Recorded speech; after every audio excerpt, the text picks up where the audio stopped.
minhum may yaqulu rabbana atina fid dunya hasanah. Jangan ragu-ragu kalau yang ini.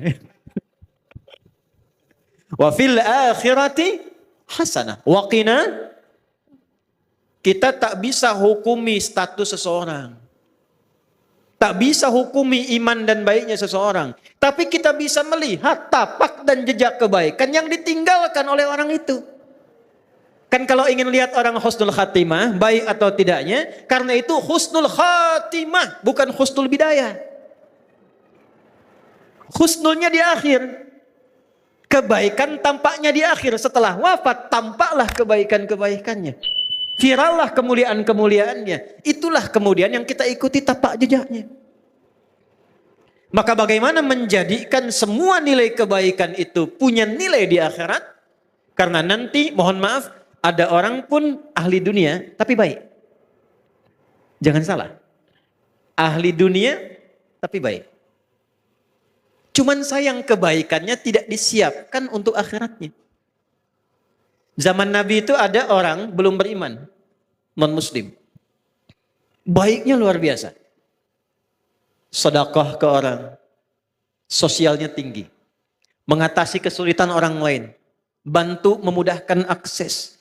Maka Sayyidah Aisyah radhiyallahu taala anha bertanya pada Rasulullah, "Ya Rasulullah, wahai Rasulullah, bagaimana status orang ini di akhirat sementara dia ini baik sekali tapi imannya belum ada?"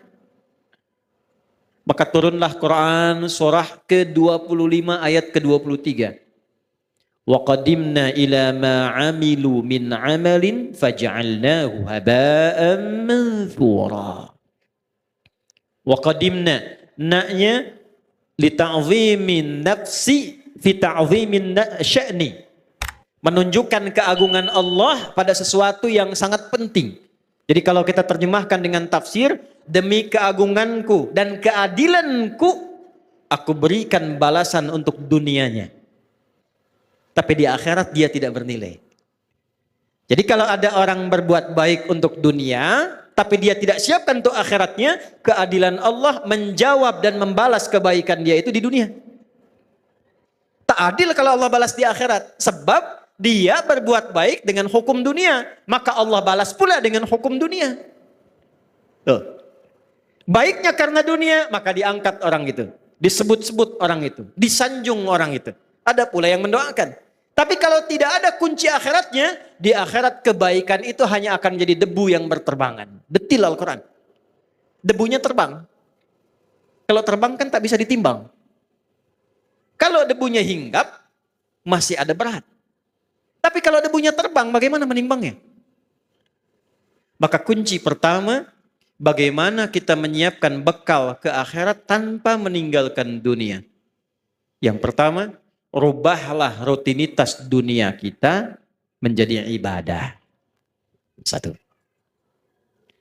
Maka berubahlah perbuatan kita dari sekedar rutinitas amal, punya sifat ibadah, namanya soleh.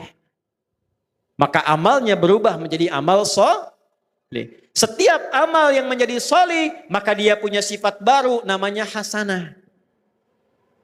Ketika amal menjadi hasanah, maka dia punya poin. Poin inilah yang disebut bekal akhirat, namanya ajrun, yang kita sebut pahala. Pekerjaannya tetap dunia. Tapi pekerjaan dunia ini karena diniatkan menjadi ibadah, amalnya menjadi soleh, perbuatan baiknya diridhai Allah menjadi hasanah, maka setiap hasanah punya nilai akhirat.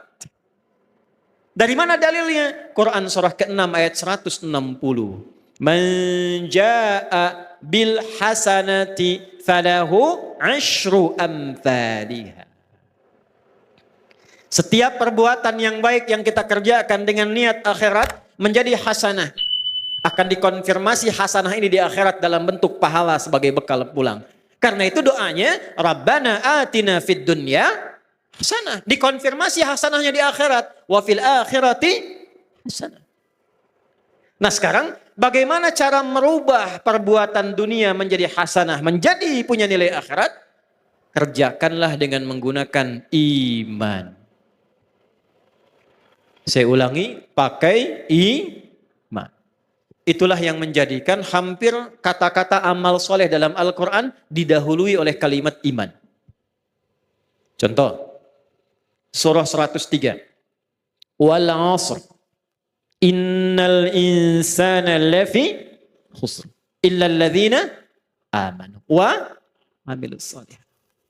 Jadi kalau ada iman, sudah pasti perbuatan kita itu dibimbing iman jadi amal soleh. Bukan sekedar amal.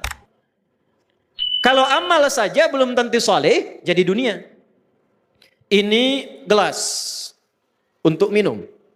Diisi air, kemudian kita minum. Minumnya pakai iman. Maka minum itu amal, meminum menggunakan iman berubah amal menjadi soleh. Minumnya fungsi menghilangkan haus. Imannya menjadikan aktivitas minum punya nilai ibadah. Dituliskan 10 pahalanya. Jelas? Yuk kita detilkan ya. Kita detilkan.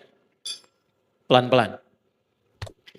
Rubah kegiatan dengan menggunakan iman. Bapak Ibu kalau ingin mau cek, semua fungsi tubuh kita ketika disebutkan dalam Al-Quran, itu umumnya disebutkan imannya dulu, baru fungsi tubuhnya. Jadi kita ini melihat saja sekarang, itu pakai iman Bu. Kalau ingin dapat pahala akhirat. Jadi urusan melihat saja ini ada pahalanya. Urusan bicara pun ini ada pahalanya. Kapan melihat berpahala? Kapan berbicara melahirkan pahala untuk bekal akhirat? Ketika melihat, berbicara, mendengar menggunakan iman. Saya tanya ibu sebentar. Bu, apa fungsinya mata? Tuh, salah kan? Mata bukan sekedar melihat. Kalau melihat saja, itu fungsi dunia, tidak beda dengan hewan. Kambing melihat. Kambing melihat tidak? Melihat. Ayam melihat. Elang melihat. Mata elang lebih tajam dibanding mata kita. Elang di udara, anak ayam kelihatan. Ibu naik Garuda, anak sendiri tak tampak. Hah? Tapi mata kita dihisab, mata elang tidak. Karena itu, karena hisab adanya di akhirat, maka hukum akhirat kita pakai, melihatlah pakai iman. Dari mana rumus melihat pakai iman? Laki-laki Quran surah ke-24 ayat 30, perempuan ayat 31-nya. Imannya disebutkan, baru fungsi matanya. Qul lil mu'minina yaghuddu min absarihim. Qul katakan Muhammad, viralkan. Bahasa sekarang viralkan tuh, viralkan. Ya, karena orang sekarang senang yang viral. Ya. Kalau Nabi sudah sampaikan, sudah kita like and subscribe saja. Tidak usah banyak komen, tinggal viralkan. Qul lil mu'minina, Muhammad katakan, viralkan pada pria-pria yang masih merasa punya iman. Awas loh. Bentuknya, awas hati-hati. Isim fa'il dalam bentuk maf'ul, kata benda, bukan kata kerja. Allah tidak mengatakan qul lil ladzina amanu. Allah tegaskan kullil mu'minin. Ketika ada objek, ya, kita yang diminta ini, objek itu kita. Ya, yang diminta oleh Allah, menggunakan kata benda, isim, itu hukumnya lebih kuat dibandingkan kata kerja. Karena benda tidak berubah. Pekerjaan masih bisa berubah. Ya, contoh, ini gelas sampai kiamat kurang 2 hari tetap akan jadi gelas. Tidak akan pernah jadi ayam. Karena benda. Tapi semua terkait pekerjaan, ya, maaf, termasuk masuk kepada sifat, karena dia unsur pekerjaan pasti berubah. Sayang, itu sifat yang masuk pada kata kerja. Orang tua sayang pada anak, diberikanlah pelukan, diberikanlah senyuman, pekerjaannya itu. Ya, tapi sayang itu tidak selamanya akan sama. Coba ibu saya tanya. Suami ibu dari awal nikah sampai sekarang sayangnya sama enggak? Kencang tuh. Tidak. Ke masjid itu berangkat pekerjaan. Bisa ada orang semangat, bisa ada orang lambat, tergantung motivasi. Tapi kalau benda tidak berubah. Maksudnya apa? Ini sepanjang mata masih tetap jadi mata. Bagi orang beriman fungsinya tidak akan berubah. Apa fungsinya? Yaghuddu min absarihim, imannya akan membimbing matanya hanya untuk melihat apa yang dibenarkan oleh imannya.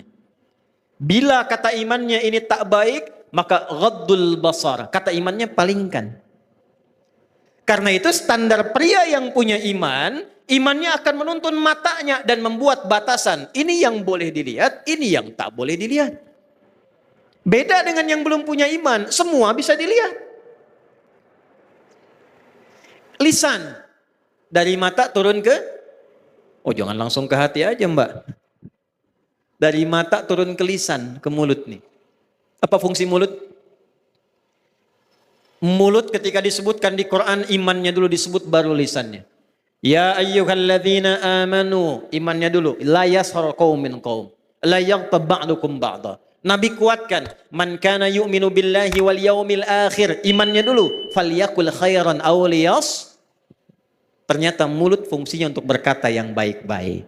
Kalau punya iman. Jadi kalau kita bicaranya dituntun oleh iman, setiap bicara kita dituliskan pahala itu. Untuk bekal pulang. Jadi pahala itu bukan hanya dalam sholat. Pahala bukan hanya dalam zikir. Setiap kata-kata kita zikir. Setiap langkah kita itu zikir. Kalau diniatkan lillah untuk ibadah, itu ada pahalanya.